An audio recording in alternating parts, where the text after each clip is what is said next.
Bueno, buenos días a todos. Bienvenidos a este House View de los últimos días de marzo, terminando el primer trimestre del año. Un año con muchos desafíos, con muchas noticias y muchas medidas que sucedieron durante el mes de marzo y esperamos que sigan sucediendo en los próximos meses. Gracias, Martín, gracias, Jota, por estar con nosotros hoy en la mañana. ¿Cómo andan? ¿Bien? Hola, buen día a todos. Gracias, Nico. Buen día a todos.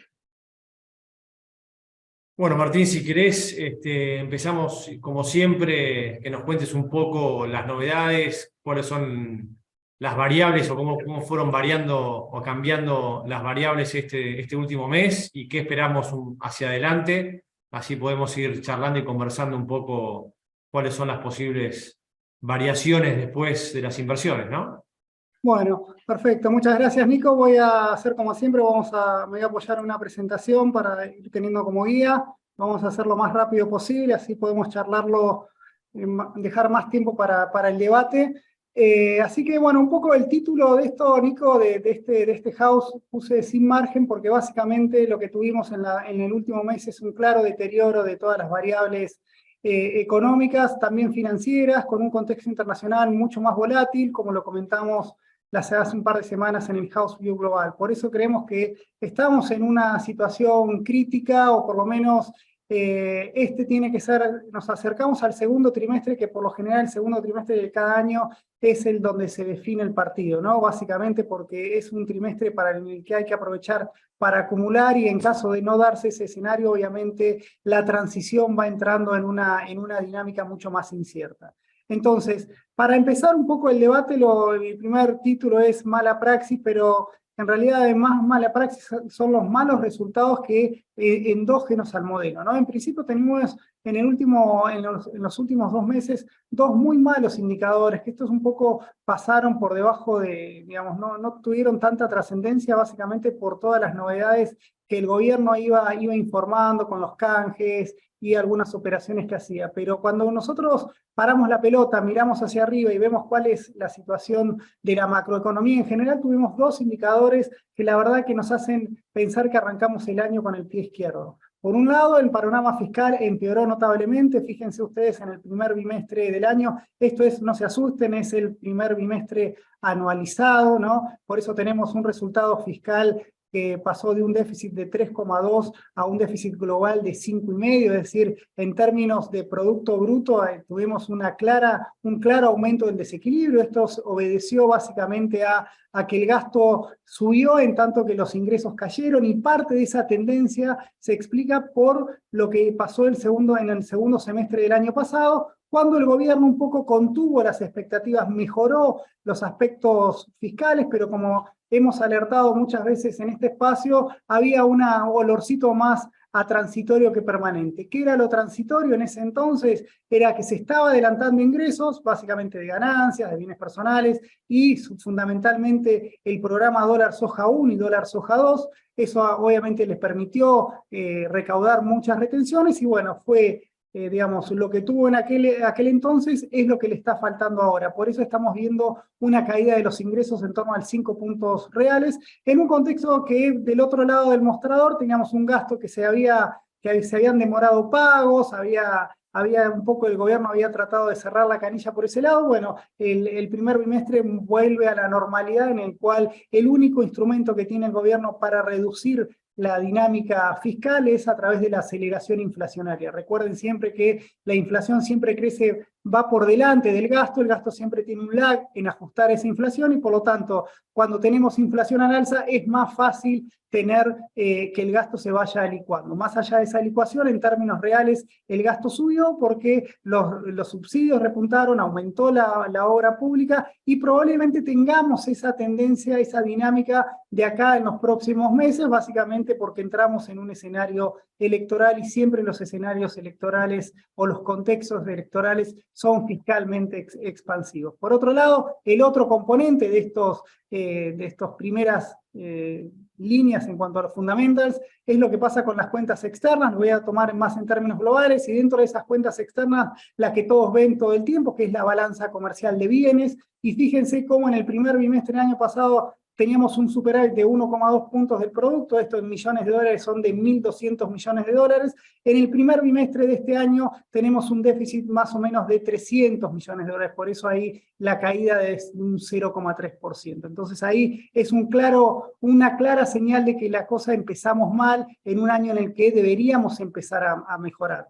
Y un aspecto que lo vamos a ir destacando a lo largo de toda esta charla es que estos malos resultados de este entonces no son tanto efecto de la sequía. La sequía vamos a ver el impacto, pero todavía no lo estamos sintiendo con fuerza. Creemos que este deterioro tiene nombre y apellido y es el adelantamiento de ingresos y demora de gastos que se hizo durante el segundo semestre del año pasado, en tanto que en cuanto a las exportaciones veníamos una tendencia declinante, ya en el cuarto trimestre del año pasado las exportaciones habían dado esas señales de fatiga, lo que se sumó, recuerden que la gran parte del componente de suba de exportaciones eran los precios de las exportaciones que estaban volando, ya en el segundo semestre del año pasado con los commodities digamos, aflojando un poquito, esto no tuvimos ese empuje de precios y por lo tanto ahí las exportaciones quedaron un poco expuestas a esa dinámica histórica que tienen de una performance muy precaria, ¿no? Por otro lado, tenemos que la emisión monetaria no está cediendo, digamos, ayer tuvimos la última licitación del Tesoro en el cual prácticamente quedó empatado con los vencimientos. Esto es una buena noticia, es decir, porque podría haber sido peor, digamos, gran parte de nuestras preocupaciones de este año era en esa gran masa de vencimientos de deuda en pesos que tenía, cualquier resbalón en cuanto a la necesidad de refinanciar estos vencimientos era un problema, porque básicamente cuando no refinancia eso era mucha plata que quedaba en el mercado y era un factor de riesgo latente. Bueno, afortunadamente eso lo fue piloteando, obviamente lo fue piloteando pagando tasas mucho más altas, ya estamos en tasas, las leyes están devengando una tasa de 125% anual, o sea, fíjense lo que cuesta, la maturity es muy cortita, muy ajustado el programa financiero, pero por otro lado falta financiar esos flujos, y en este contexto de que les comenté de que el déficit fiscal aumenta, obviamente lo que no consigo por el mercado lo tengo que conseguir a través del Banco Central, y acá ustedes fíjense cómo la emisión monetaria en el primer trimestre, esto es asistencia al Tesoro, lo tenemos que comparar contra marzo del año o contra el primer trimestre del año pasado, y fíjense el cambio, ¿no? Mientras que en el primer trimestre del año pasado el Tesoro había sido contractivo de la base monetaria en 434.000 millones de pesos, en lo que va de este primer trimestre tenemos una expansión de 165.000 millones de pesos, o sea, tenemos prácticamente 600.000 millones más de emisión monetaria solamente para financiar el Tesoro. Obviamente esto no es una buena señal a la hora de ver cuál es la salud de la transición que vamos a tener este año. Y por otro lado tenemos que los agregados monetarios, más allá de que la base monetaria está creciendo al 40%, un componente más abarcativo de lo que es la demanda de dinero, bueno, es el M3 privado, que fíjense cómo está ahí corriendo muy cerquita de la inflación, casi al 97% anual es lo que crece, y fíjense la tendencia, ¿no? O sea que está habiendo muchos pesos en el mercado, esto obviamente nos empuja mucho más a que digamos, que la inflación siga subiendo y que la brecha, y que esto le genere presión sobre la brecha, porque básicamente esos drivers que deberían empezar a mejorar en el primer bimestre, y me animo a decir que ya con el primer trimestre cerrado, no mejoraron e incluso se deterioraron sensiblemente respecto a lo que deberíamos ser. Por otro lado, tenemos sí, dijimos mala praxis, bueno, también tenemos mala suerte. Esta mala suerte lo voy a poner en dos aspectos. Primero, un poco los últimos 2 meses volátiles que tuvimos en los mercados financieros globales, ya lo hablamos en el House View global, todo esto de la crisis bancaria, afortunadamente está un poquito mucho más controlado eso, pero cuando vemos paramos la pelota, levantamos la cabeza, vemos, bueno, que el riesgo emergente evidentemente subió, esto obviamente a Argentina le pega.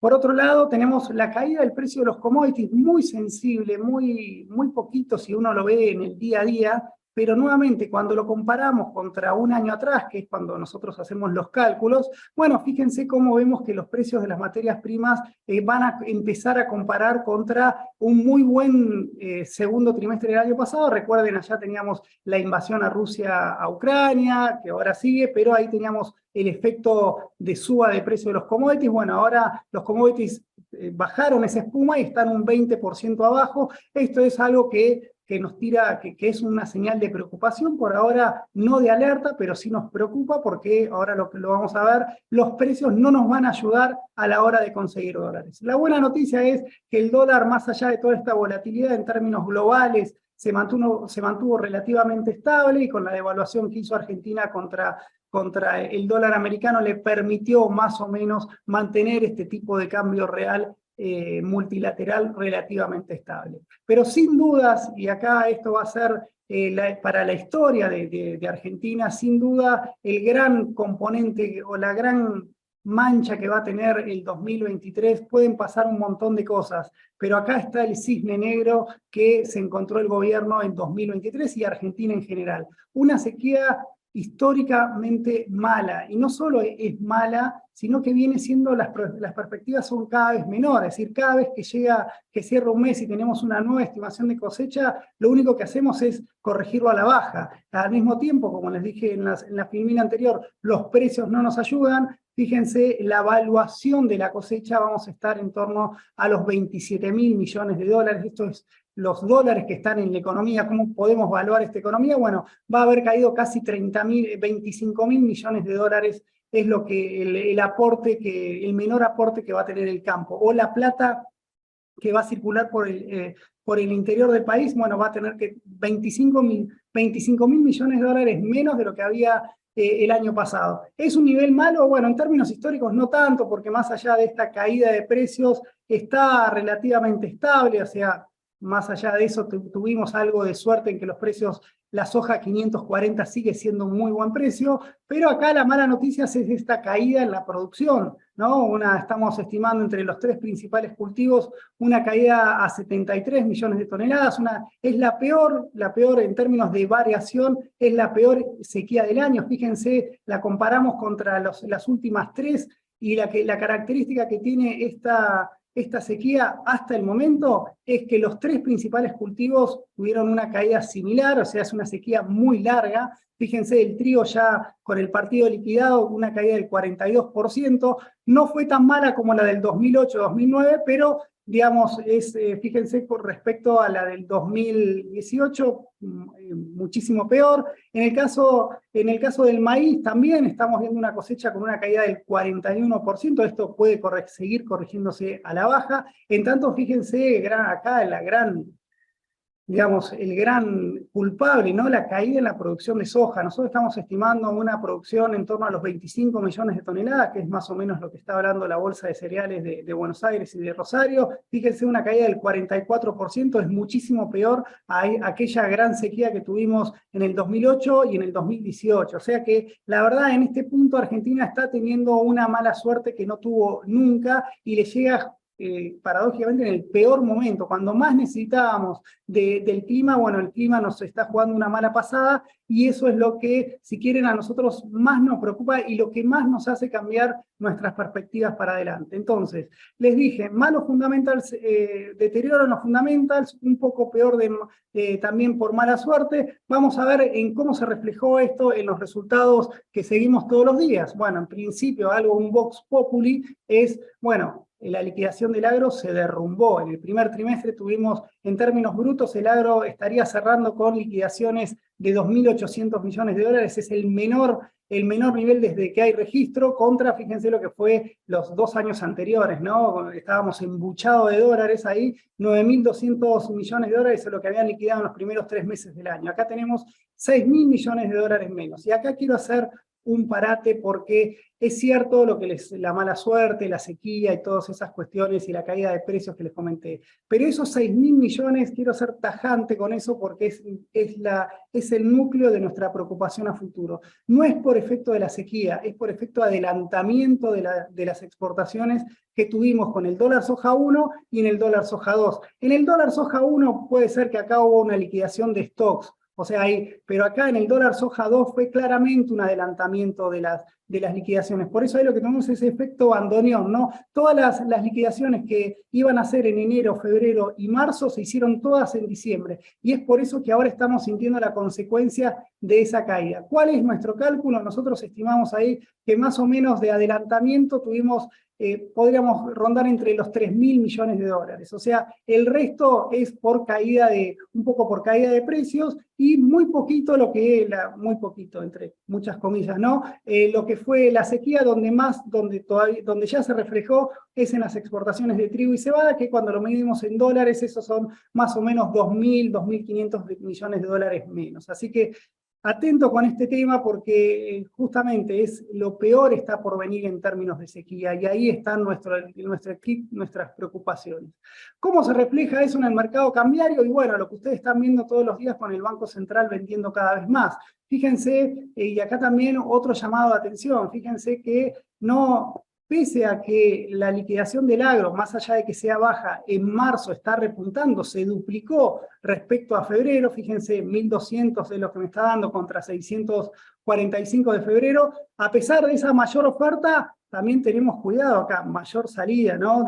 Se duplicó la salida, por eso el Banco Central acá tuvo que salir a vender más de 1.900 millones de dólares, que podría ser peor, ahí me faltan las últimas 3 ruedas, pero esto estaba mensualizado. O sea, fíjense cómo cierra el primer trimestre, y acá la película es un poquito más completa y también mucho más intuitiva. Fíjense, en el primer trimestre del año pasado tuvimos un Banco Central prácticamente neutral en el mercado cambiario contra una venta neta en este primer trimestre de casi 3.000 millones de dólares. ¿Por qué el Banco Central perdió 3.000 millones de dólares? Bueno, acá lo pueden ver claramente, ¿no? El agro me liquidó 6.000 millones de dólares menos y después el resto de la demanda, fíjense acá está el impacto del cepo, ¿no? O de las restricciones, o de las IRA, o de menores pagos por energía, todo lo que ustedes quieran sumar ahí. Lamentablemente tenemos solamente un mes, como para ser preciso, que es enero. Recién mañana se publican los datos de febrero, o sea,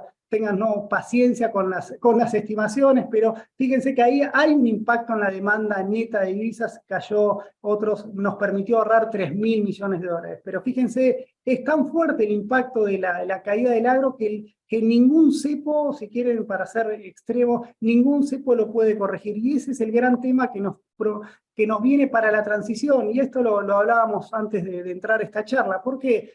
Porque estacionalmente se viene la mejor etapa del agro. Hoy el agro viene liquidando un 70% menos, acá hay que hacer las cuentas muy precisas porque acá se define el partido. El agro está liquidando un 70% menos. ¿Qué quiere decir que esté liquidando 70% menos? Que son esos 6.000 millones de dólares menos que nos liquidaron. Suponiendo que en lo que resta del año el agro va a compensar un poco un escenario optimista, porque recuerden, vamos a hacer los números para que queden bien claros. El año pasado, el agro, ustedes ven todas estas linitas negras, sumó liquidaciones por 46.000 millones de toneladas. 46.000 millones de dólares. Esos 46.000 millones de dólares, unos 8.000 fueron prestados. A ver, 4.000 o 3.000 de adelantamiento de liquidación de este año, o sea, se lo tomó prestado al 2023, y también tenemos liquidación de stocks de que habían quedado de campañas anteriores, que eso fue el dólar soja 1. Por lo tanto, si a la situación normal, que es una caída en las liquidaciones de más o menos entre 15.000 y 20.000 millones de dólares, bueno, nosotros estamos estimando que este año, dado que le dieron parte de esas liquidaciones el año pasado, la liquidación de divisas del sector va a estar más en orden de los 20.000 millones de dólares que de los 28.000 que se ilusiona el gobierno. Entonces ahí tenemos un punto. ¿Qué es lo que puede pasar? Que es un poco acá la gran clave. ¿Por qué?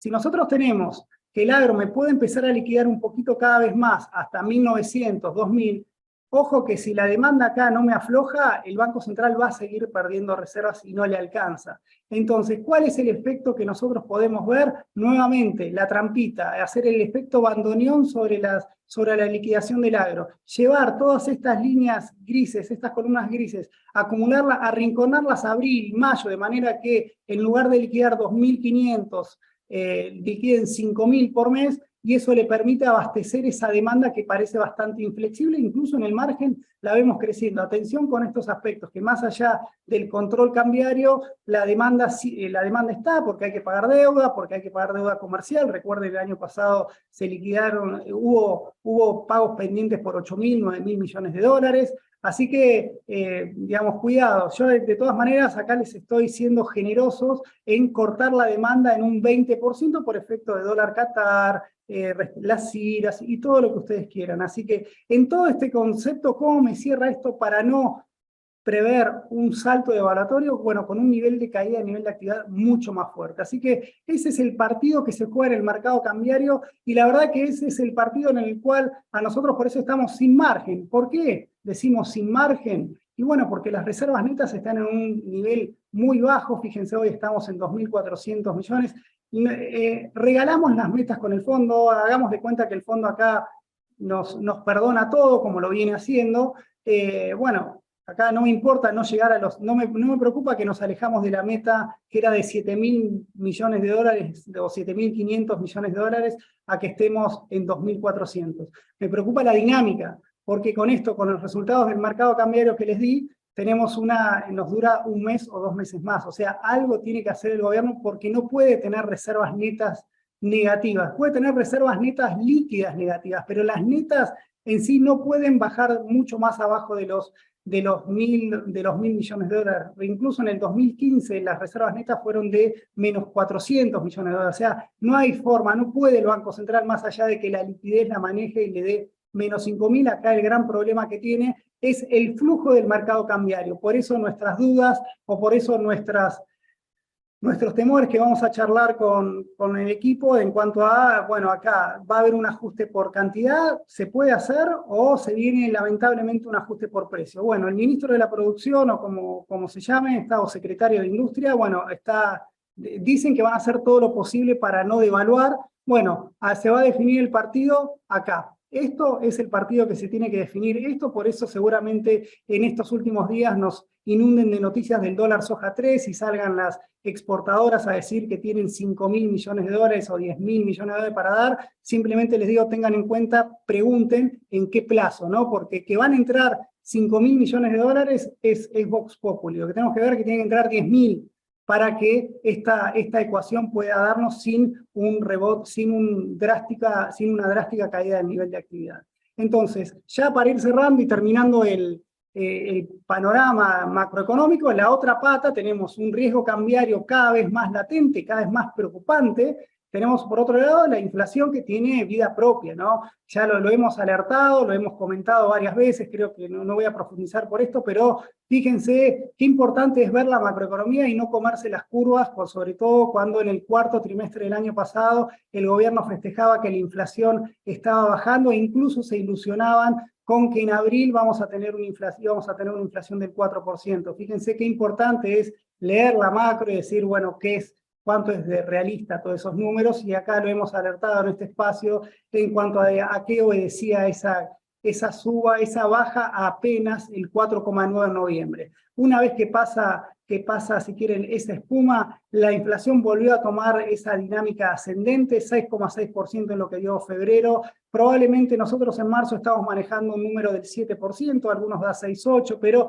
lo importante acá es que no desaceleró respecto a febrero, y acá le marca un nuevo punto para ver, bueno, cuál va a ser la dinámica, ¿no? Porque nosotros, recuerden, el escenario de estabilidad marca que la inflación crucero, si le queremos poner un nombre, va a estar entre 6 y 7, pero cuidado que a veces las dinámicas inflacionarias por definición son inestables, entonces cuidado con algunos meses que puede bajar al 5%, ahí vamos a tener que leer los números. ¿Por qué? Porque el gobierno no está dando las señales para que esta inflación baje, son solamente declaraciones, no hay Excel detrás de esas declaraciones, ¿no? Y entonces el Excel es cruel, no nos deja mentir, y acá tenemos, fíjense, una dinámica inflacionaria que va al 103 anualizada, al 103% es lo que va a dar marzo si todo sale como estamos esperando, y probablemente queden esos niveles. Nosotros ahí estamos en ese rango entre 6 y 7, mientras el gobierno pueda mantener esta brecha cambiaria cueste lo que cueste, ahí tiene un punto como para que la dinámica inflacionaria al menos se mantenga, pero bueno, como siempre dicen, bueno, con una dinámica muy inestable. Acá tienen lo que fue febrero. ¿Por qué? Fíjense acá el precio de la carne. No querría decir que la inflación en Argentina está a este nivel core, está el 7,7. Este 7,7, como tiene la carne en sí, es decir, en Argentina es muy difícil sacar los componentes estacionales, o no es muy difícil hablar de una core libre de ruidos. Una inflación core en Argentina siempre tiene ruidos porque todos los precios en Argentina tiene ruido, y incluso todos los precios en ciertos aspectos están regulados. Así que la dinámica de la inflación para nosotros va a estar en un 6,5% de acá a fin de año, por eso estamos estimando que termine en torno al 110% esta inflación, aunque vale la aclaración. Vamos a tener 3 periodos de análisis, lo que va de acá hasta las PASO, en las cuales consideramos que la paz cambiaria, más allá de estas dudas que nosotros le planteamos y lo dejamos sobre la mesa para discutir ahora, digamos, creemos que el crawling peg va a seguir en estos niveles, probablemente, es decir, lo digo de otra manera, no vemos un salto cambiario antes de las PASO, y después una inflación en torno a ese 6,5% y unas tasas de interés que la van a ir corriendo de atrás, o más o menos el Banco Central va a tratar de ir acomodando el cuerpo para que no se hagan muy negativas. Así que en este mercado vemos, si quieren, 3 meses de relativa calma. Deberían ser 3 meses de relativa calma, más allá del bombardeo de noticias que vamos a tener todo el tiempo. Recuerden que más allá de que tengamos las PASO recién en agosto, el 23 de junio se van a definir las candidaturas, y mientras tanto también vamos a tener muchas elecciones presidenciales con un oficialismo que todavía no encuentra su candidato, y es otro factor de inestabilidad. Entonces, acá vemos cómo están viajando las tasas, el SER y el tipo de cambio, y finalmente esto un poco que les decía, ¿no? Una brecha estable en base a un garrote sobre las paridades. Fíjense el riesgo país en 2.400, 2.500 puntos. Es decir, es un riesgo país imposible pensar en una economía. Digamos, acá lo que podemos hacer es ver oportunidades de trade o tácticas, pero estratégicamente con este nivel de riesgo país tenemos que llevar el horizonte de inversión más a largo plazo y tener una visión constructiva para lo que va a pasar en Argentina después de diciembre de 2023. Finalmente, como panorama general, ¿qué nos pasó en este último mes? Fíjense cómo cayeron los bonos soberanos en moneda extranjera. Fíjense, bueno, ayer con el rebote de ayer quedó una caída del 13% más o menos. En lo que va del año, los globales quedaron hechos, una caída levemente del 0,4%, en tanto que los bonares son los más castigados con una caída del 7%. En tanto, también esto golpeó algo que veníamos destacando en otros house view, toda esta ventaja que nos dan los bonos subsoberanos y corporativos, que tienen mucha menor volatilidad y se aguantan bastante bien la volatilidad del soberano, en tanto que para la deuda en pesos, acá el gran tema que vemos, fíjense cómo de a poquito este riesgo cambiario, cómo la demanda de instrumentos ajustables, no solo por la inflación, sino también por el tipo de cambio, recobraron impulso. Por eso en el último mes, a nivel de precios, tanto los duales como los dólar link fueron los ganadores del mes. Por otro lado, después el Merval, como también nos había adelantado Juanjo en los house anteriores, ese Merval que había superado los $700 allá por fin de enero, había cierta temor, o por lo menos cierta de adelantamiento del trade electoral, y probablemente en ese nivel se queda, y es justamente lo que pasó. Tuvimos una caída desde entonces. Hoy el Merval llegó a estar, hoy creo, si mal no recuerdo, en $630. Hace un par de semanas llegó a estar en $530, o sea, estamos en un escenario que para las acciones hay que ser muy puntilloso, y por eso con esto termino, para un poco abrir a preguntas y dejarlo el espacio a Juanjo para que nos cuente cómo ve en alternativas de inversión.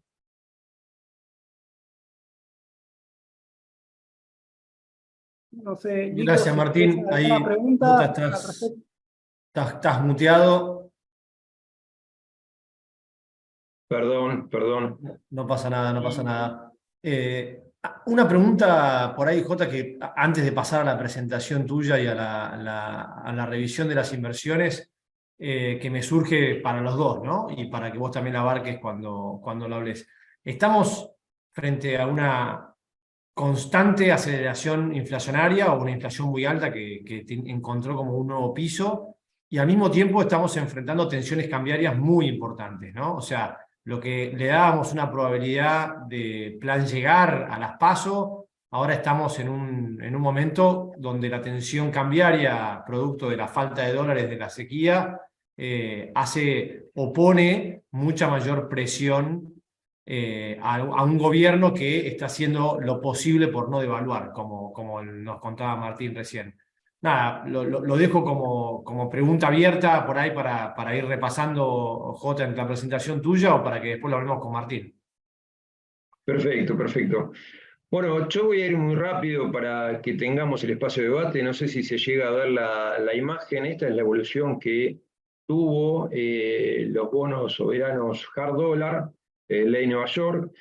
Fíjense cómo, bueno, pasamos de anuncios de recompra de deuda el 18 de enero, en donde el gobierno iba a usar 1.000 millones de dólares, terminó usando 550 millones de dólares porque el Fondo Monetario le dijo que era una locura dada la situación, el stock de reservas que tenía el país. Pasamos de valores de G30 que estuvo comprando el gobierno en niveles de 36, 36 y medio, a los actuales 27 que cerró ayer con el rebote. Y esta dicotomía de las decisiones del gobierno de pasar de recomprar deuda hard dólar a hacer anuncios de intentos de subastas, de la deuda hard dollar ley argentina en manos del FGS vía subastas en el mercado por el 70% de lo que tienen los organismos públicos, la verdad descolocó a todo el mercado, generó una desconfianza importante. Ayer hubo un rebote muy interesante de casi 6%, intuyo que hasta debido a la presunción de que va a terminar dando marcha atrás con esta medida por los pedidos de amparos que hizo la oposición. Hoy siguen subiendo los bonos. En el pre-market de Nueva York estaban subiendo 1,5%. La verdad que genera mucha desconfianza, ¿no? Esta medida del gobierno, este intento de por lo menos tratar de tranquilizar los dólares MEP cable vía subastas de bonos hard dólar, independientemente del impacto que va a tener en la paridad de los precios. Uno leyó la columna que hizo Gabriel Rubinstein el domingo en Infobae. La verdad que obviamente uno no puede no quedarse preocupado si piensa así, que vendiendo bonos a paridades del 25% está bien y no se genera un daño al Estado, es un disparate. Yo intuyo que vamos a tener por lo menos un tiempo tratando de hacer consolidación en la zona que está. Analistas técnicos marcaban que esta caída encontró cierto soporte en los máximos que hubo en agosto-septiembre. Fíjense en la gráfica cómo está representado, y mismo eso coincide con ratios de retroceso de Fibonacci de 62%, pero reventar. La realidad es que estos precios, pensando en el mediano plazo, son muy atractivos, dado que paridades de promedio de 25%, si sumamos también lo que es deuda hard dólar ley argentina, tienen una cobertura a riesgos de caída muy grande pensando para futuro, así que seguramente vamos a seguir teniendo un periodo de consolidación de estos precios para tratar de alguna manera hacer piso para que se produzca un cambio de tendencia. Fíjense cómo están las TNA, los bonos ley argentina, el L30 está rindiendo 43,4%, precios de 24 dólares, el GD30 28,3%. Esta medida obviamente hizo que se ampliasen los spreads entre legislación Nueva York respecto a legislación argentina. Se vio manifestado principalmente en el GD38 con el AE38. Este tenía un spread muy bajo de un dígito, ahora pasó a tener un máximo de 16% antes de la suba de ayer, ahora con el cierre de ayer está con un spread de 13,2%. Yo creo que spread entre 15 y 20% son oportunidades de compra. ¿Por qué? Vamos a ver los gráficos más adelante. Bueno, acá tienen la representación de las curvas y las paridades, cómo quedó. Obviamente la curva quedó mucho más invertida, producto de lo que está pasando con las reservas netas que comentaba Martín, producto también de la medida que anunció el gobierno.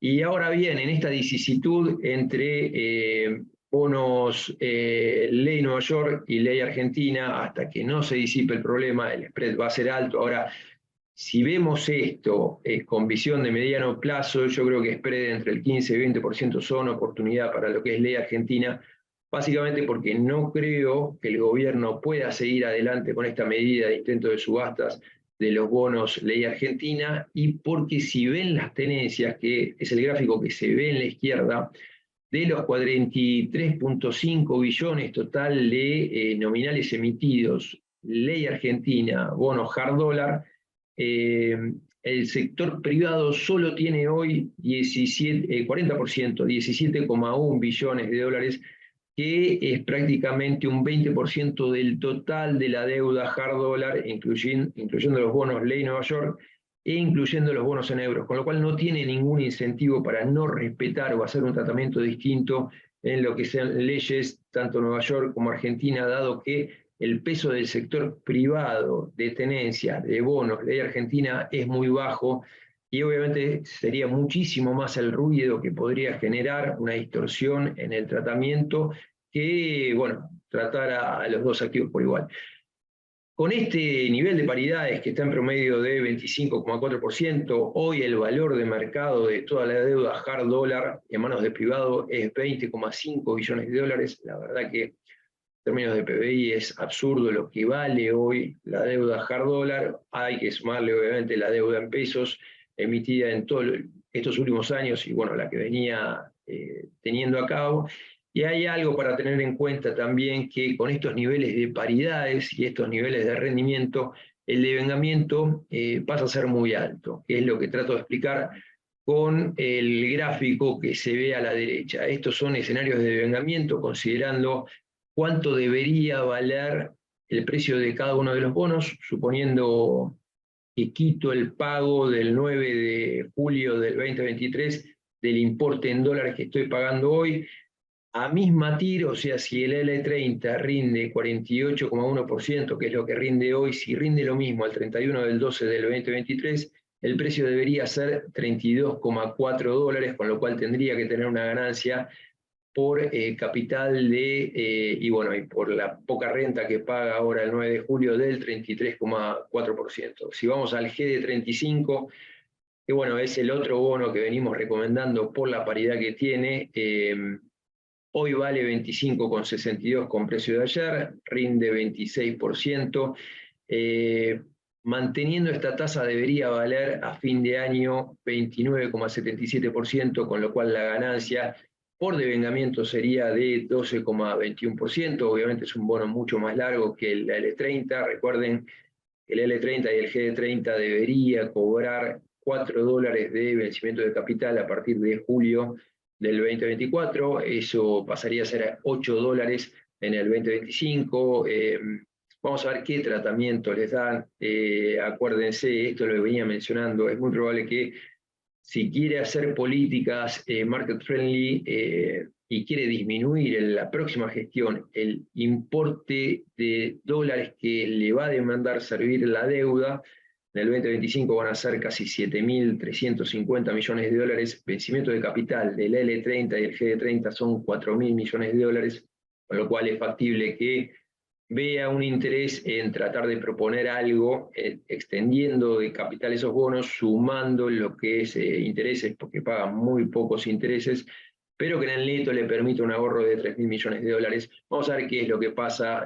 No hay que descartar que si también se normaliza la situación cambiaria del país, llevando a un dólar oficial, a un tipo de cambio real, lógico que debería tener en niveles de 140 en términos reales, el superávit de cuenta corriente va a ser mucho mayor, va a ser muy distinto a la circunstancia de hoy, y ahí entrarían dólares a la economía, cuestión de tratar de servir esta deuda que empieza a vencer, como les comentaba, en el 2024. Vamos a ver cómo son los escenarios, pero bueno, intuyo que hasta que no se disipe esta medida, vamos a entrar en un periodo de consolidación en el rango de precios actuales, para que luego se trate de retomar la tendencia alcista. Vamos a ver, las medidas cambiarias que se conozcan, que van a ser clave para que se discontinúe esta caída de reservas que bien mostraba Martín, que la verdad es muy preocupante, dado el bajo stock de reservas que contamos hoy por hoy.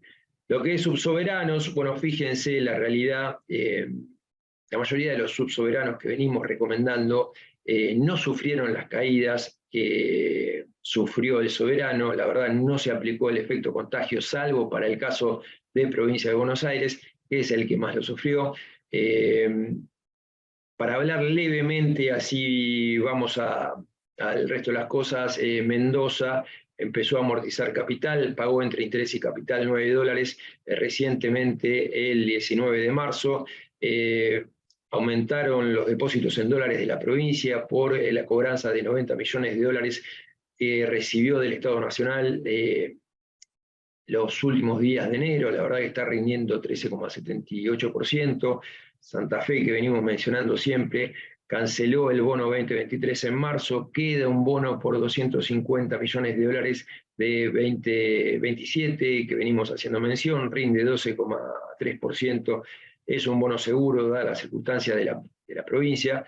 Y bueno, Córdoba sigue manteniendo un resultado financiero muy alto, en orden cercano de los $800 millones. Si uno compara con la deuda, que son $2.500 millones, y las tenencias en el sistema financiero de casi $900 millones, me parece que es un activo muy interesante para seguir teniendo en cartera. En el día de mañana seguramente va a poder reingresar a los mercados, vamos a ver cómo se da, obviamente con otro gobierno.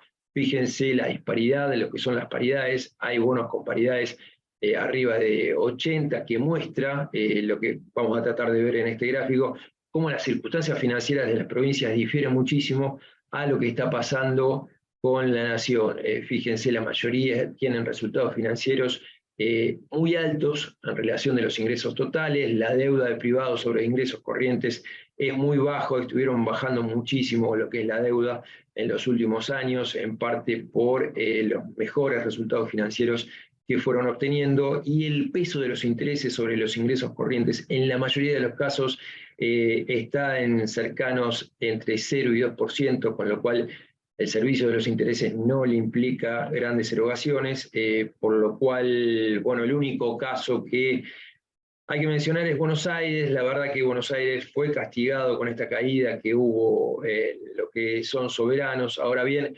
está en valores de 35 de paridad, tiene una deuda baja de $10.500 millones. Es verdad que el carácter es malo, porque siempre ofreció reestructuraciones similares a las del soberano, independientemente que la situación financiera de la provincia es muy distinta. Fíjense que la deuda neta de Provincia de Buenos Aires, perdón, la deuda total de Provincia de Buenos Aires sobre ingresos corrientes es de 0,47%, estuvieron bajando el déficit financiero de 300 millones de año, tienen recursos por casi $1.500 millones en el sistema financiero, entre pesos y dólares.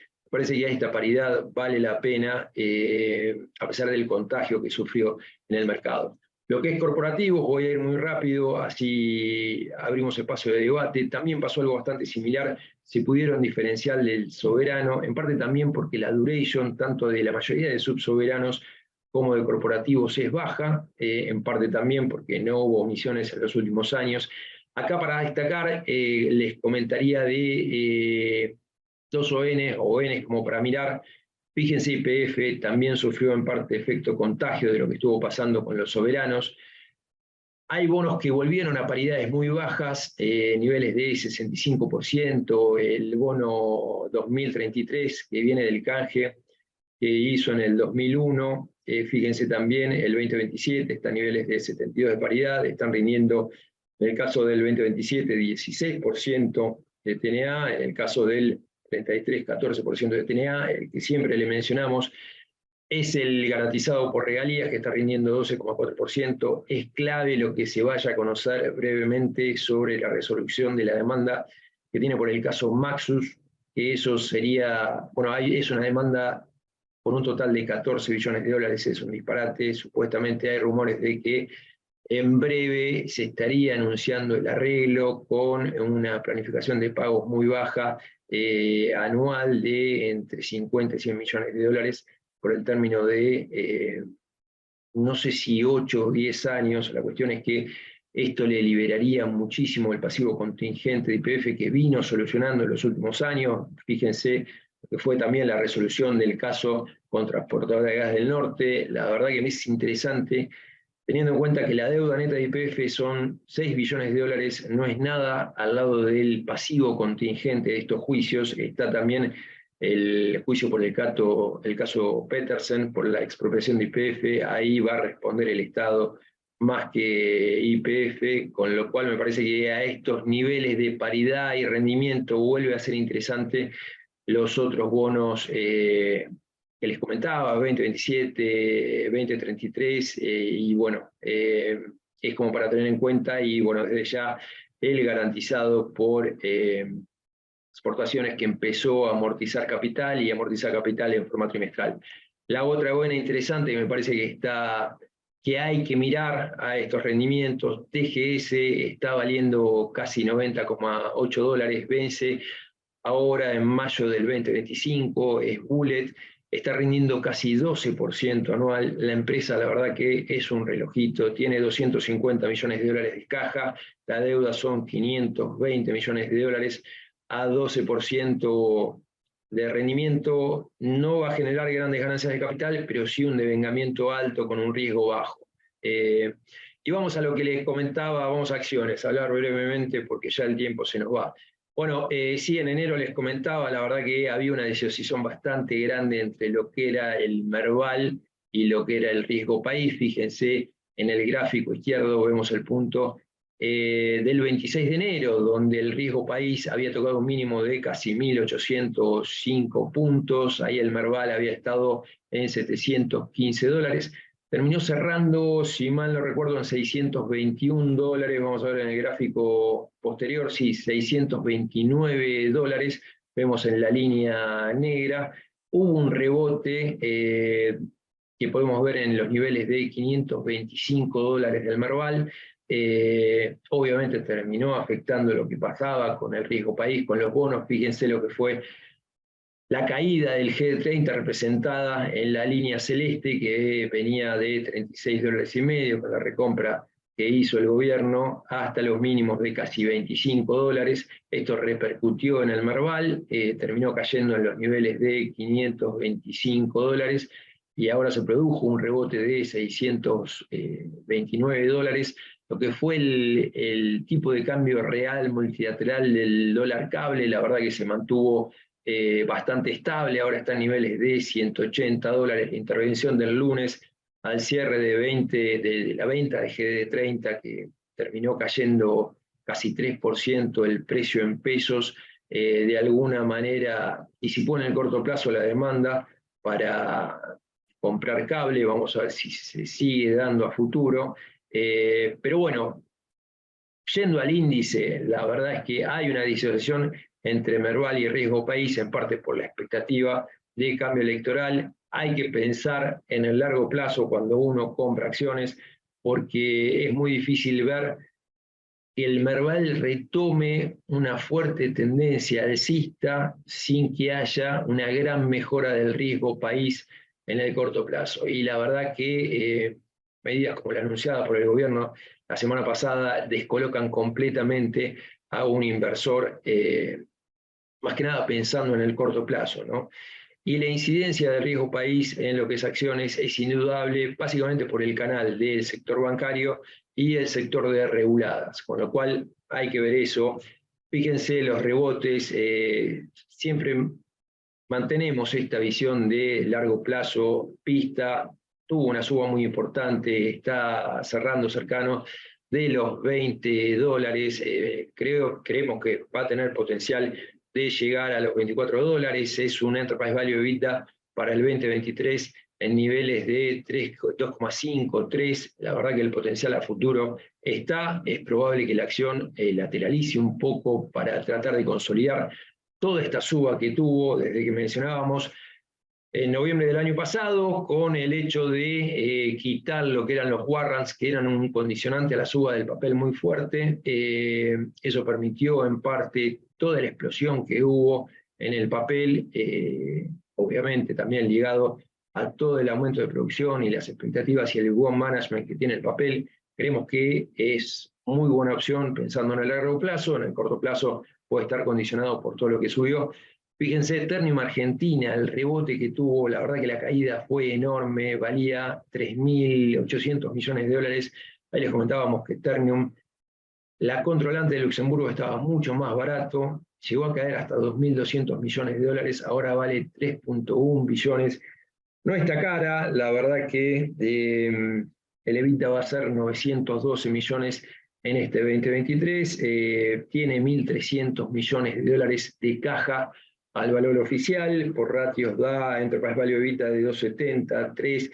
Personalmente prefiero quedarme con Ternium Luxemburgo. Hoy anunció que compró porcentaje del grupo de control de Usiminas, pasando a tener el 51% del grupo de control de Usiminas, desembolsando solo 110 millones de dólares, pagando 10 reales la acción, que consideren que el valor libre es 18,8 reales, por lo cual terminó pagando 0,55 de valor libre, vale 7,4 por mercado. El papel de Usiminas en la plaza no pagó un premio alto por quedarse con el control. Usimina es un activo maravilloso, tiene capacidad de producción de mineral de hierro de 12 billones de toneladas años, laminados en frío y caliente por 5 millones de dólares, era la obsesión de Paolo Roca, y hoy va a tener el 51% del grupo de control, va a pasar al 61% en los próximos 2 años, y bueno, va a pasar a controlar la acción, Usiminas va a terminar pasar a controlar Usiminas con el 25% del total de capital social de Usiminas, el 51% del grupo de control. Pima, fíjense lo que rebotó, llegó a valer 470 millones de dólares, ahora vale 580 millones de dólares, tiene activos financieros propios por 285 millones de dólares, el EBITDA del último año fue casi 65 millones de dólares, con 80 millones de dólares generados por los ingresos financieros. La verdad que quedarse con caja de valores por 200 millones de dólares netos de los activos financieros propios me parece un gran negocio pensando a futuro.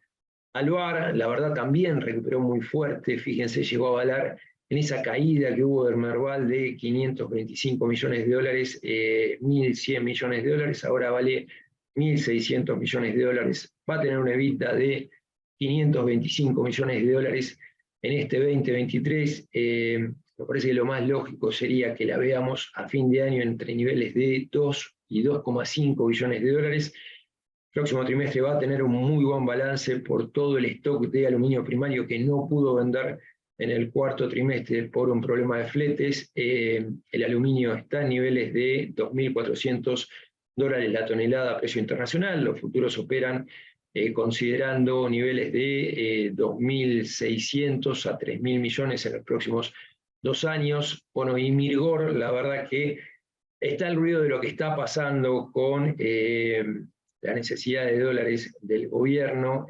Tuvo un 2022 condicionado por lo que fue la salida de Guzmán, que lo trabó las operaciones en el tercer Q. No obstante, tuvo ganancias de 141 millones en el 2022 en términos nominales, que comparan con 122 millones del 2021.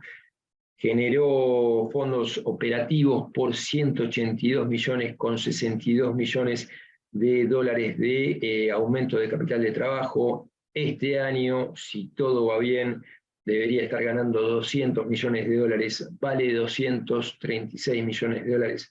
A mí es un activo que me gusta muchísimo. La empresa está comprando negocios a precios muy baratos, se quedó con una acelera muy interesante para integrar en lo que es industria automotriz y lo que es línea blanca, aumentar la producción. También está empezando Campos con la idea de agregar valor a través de lo que es cerdos, y en el futuro llegar a venderle a Corea y a Japón cambiándolo por kits. Esto es un proyecto a largo plazo, pero la verdad que está haciendo las cosas muy bien y vale muy poco para la generación de caja que tiene la compañía. Bueno, y no quiero sacarle mucho más tiempo, ya son cerca de las 11, no sé si quieren que abramos un espacio para debate y pimponemos un poco. Bueno, muchas gracias. Sí, sí, estamos muy justos de tiempo con las dos presentaciones que se hicieron.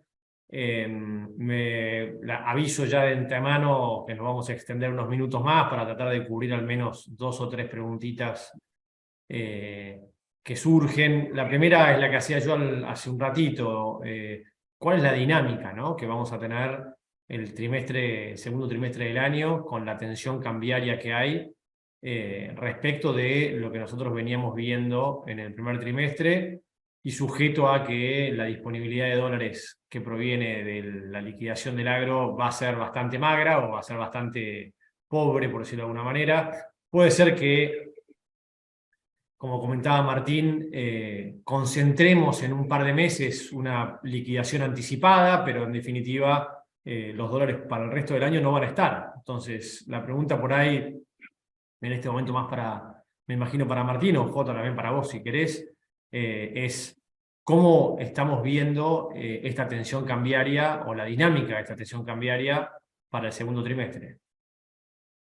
Bueno, vos bien lo describiste, es así, Nico. Nosotros este es el trimestre que en el mercado tenemos dos factores, tampoco nos olvidemos de la parte de pesos, que todavía la señal de la licitación de ayer también es una señal de una luz amarilla en cuanto a que no está tan fácil para el sector privado ir renovándole todos los vencimientos, ¿no?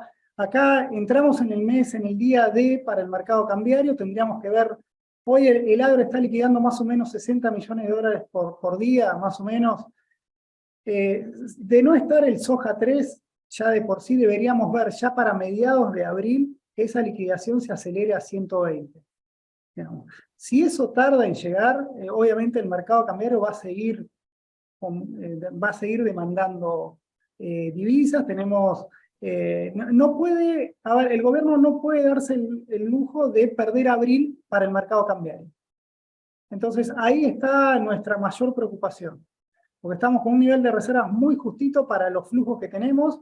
Así que, si vos me preguntás el escenario base, nosotros estamos con este escenario de statu quo de mantener el ritmo de evaluación a como viene, porque le va a entrar esa soja y con un poquito de control de cambios, un poquito más control de importaciones, con eso va a contener esa caída en las reservas. Pero obviamente el partido está abierto y por esto es nuestra recomendación de ir cubriéndose en materia de ajuste de tipo de cambio, incluso previo a las PASO. Ok. Y por otra parte, ¿ves un cierre de la canilla, digamos, a nivel importaciones, a nivel pago de deuda, Bueno, o a mira, nivel turista, digamos? Por un lado está la oferta y por el otro lado está la demanda, ¿no? a ver, las canillas se van cerrando, la caída de las importaciones es fuerte, digamos, han caído las importaciones un 20%, incluso los datos de pagos de importaciones cayeron mucho más, así que no es que está habiendo vía libre, digamos, está habiendo control, se hizo devaluaciones sectoriales, hay un tipo de cambio de dólar turismo, pero a ver, es tan fuerte el shock de oferta que tiene que padecer el gobierno, que todas estas medidas son más de maquillaje. Digamos, porque no podés contener una pérdida de 20.000 millones de dólares de oferta cuando la oferta de divisas para un año normal es de 90.000, ¿no? Entonces, ese es el gran problema que tiene. Por eso, digamos, teníamos una situación frágil del mercado cambiario, manejable en cuanto a timing por parte del gobierno, pero bueno, ahora se quedó sin ese gran activo y esa suerte que lo acompañó en esos 2 meses, en los 2 años anteriores. Recordamos que el año pasado y el anterior siempre nos llegaba o el acuerdo con el fondo que le traía más plata o el shock de precios internacionales que le mejoraron. El año pasado nos entraron 10.000 millones de dólares de arriba. Digamos. Ahora tenemos que compensar el largo plazo, siempre la economía, bueno, va promediando, va tendiendo a la media. Bueno, ahora nos toca devolver toda esa buena suerte que tuvimos en el año pasado y a fines del 2021. Déjame agregar algunos números de, por lo menos, vencimientos de deuda, tanto corporativo como subsoberanos, como, bueno, soberanos, como para tener en cuenta, ¿no? Soberanos queda en lo que es esta gestión económica, el pago de 9 de julio, son casi 810 millones de dólares. En lo que es subsoberanos, en el año, tiene que pagar 1.550 millones de dólares. Los próximos 2 meses van a estar tranquilos. Marzo fue un mes bastante inusual, tuvieron que pagar 378 millones de dólares, tuviste el vencimiento de Santa Fe 2023, el primer pago de cupón de Mendoza y los servicios de deuda de provincias de Buenos Aires, por lo menos tenés 2 meses tranquilos en cuanto a subsoberanos, y lo que es corporativo son 700 millones de dólares, de los cuales la mayoría está concentrado en YPF. Yo seguramente, si después de la resolución del caso Maxus, que esperemos que se conozca en breve,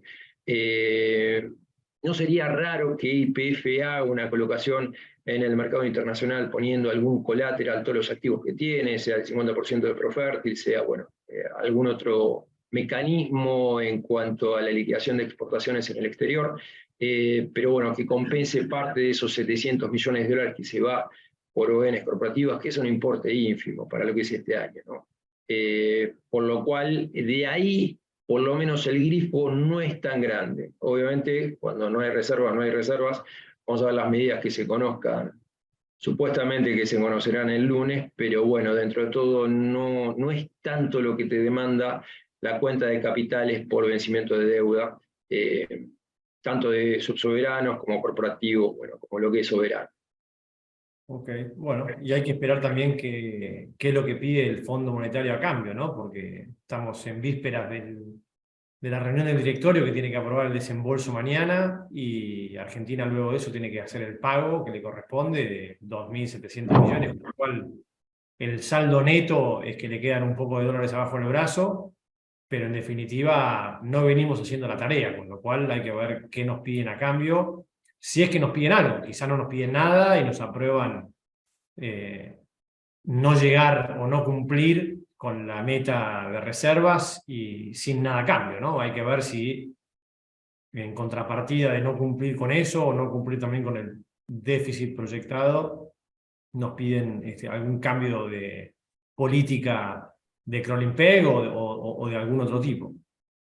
Sí, ahí bueno, es un riesgo latente. De todas maneras, el Fondo Monetario puede que pida, después está el gobierno que lo haga, ¿no? Y después se cambia la meta. De hecho, teníamos la meta era que haya ajuste fiscal, que haya mejora en las reservas netas, y cuando llega el momento de evaluarla, siempre hay una justificación para correrse de esa meta y relajarla. O sea que más allá de que lo pide el fondo no se cumple, acá lo importante es, bueno, si gira la plata o no la gira. Hoy estamos técnicamente, perdón, pero no le estamos pagando al fondo. Hace una semana le debíamos pagar el último vencimiento y todavía no se pagó. Bueno, no se habla de eso, pero son cosas que están pasando y son señales de una situación cada vez más compleja. Por eso el título de nuestro House View sin margen, ¿no? Bueno, gracias a todos. Como resumen, a ver si me equivoco me avisan, pero básicamente vemos la inflación manteniéndose en niveles del 7% para marzo y abril en esa línea. Vemos mayor presión en lo que es tipo de cambio, con lo cual vemos como oportunidad empezar a tomar algo de cobertura. No hablamos de la brecha. Jota, ¿querés hacer algún comentario ahí con respecto a la brecha? Que subió un poco respecto al principio del mes pasado, pero también con las últimas medidas no logró sobrepasar el 100%, ¿no? Sí, está en niveles de 90%. La verdad que vamos a ver cómo se vienen dando las circunstancias, la intervención en el mercado que hizo el lunes. Me imagino que de alguna manera fue una señal de que van a intervenir para tratar de que no se dispare la brecha. Está a niveles del 90%. En lo que es tipo de cambio real multilateral, te da una equivalencia de 180 puntos, muy cercano a los mínimos de 167 que tuvimos en octubre. La verdad que si se empieza a complicar por el lado de renovaciones de deuda, que hoy por hoy no se ve ese problema, y si no se revierte la circunstancia del stock de reservas que venimos mencionando, obviamente es una oportunidad entrar ahora.